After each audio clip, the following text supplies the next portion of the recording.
येथे स्वातंत्र्याच्या पूर्वीपासून दोन पाड्यांना जोडणारा ब्रिज व रस्ता नसल्यामुळे तिथली लोकांना, खास करून जर एखाद्या पेशंटला किंवा रोज शाळेत ये-जा करणाऱ्या शाळकरी मुले, शिक्षक तसेच रोजच्या मजुरीवर जाणारे मजूर लोकांना रोजचा स्वतःचा जीव धोक्यात घालून तसेच शाळकरी मुलांना वाहत्या पाण्यातून प्रवास करावा लागत होता।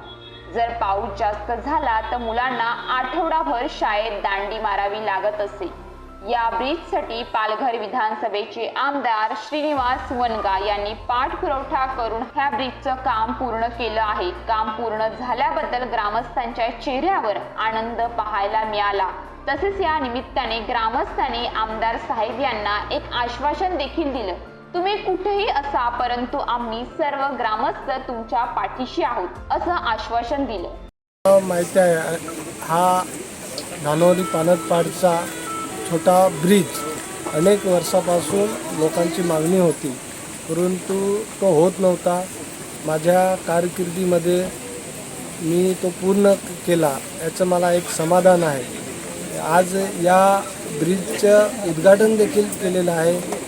या ब्रिजवरून अनेक ग्रामस्थ, आज शाळकरी मुले असतील, ग्रामस्थ असतील, अनेक येण्या जाण्यासाठी त्यांच्या सोयीचा झालेला आहे। असेच जर पुन्हा आपल्याला संधी दिली तर पुन्हा असे ब्रिज आपण बांधत राहू, लोकांची कामं करत राहू। या आश्वासनामुळे सगळीकडे चर्चेला उधाण आलं आहे। यावेळी तालुका प्रमुख संतोष देशमुख, राकेश कासट, कमलाकर शिंदे, राजकुमार गिरी, हितेश पाटील तसेच गावचे सरपंच शैलेश कोरडा आदी ग्रामस्थ मोठ्या संख्येने उपस्थित होते। News police reporter Ashraf Khan, Dahanu.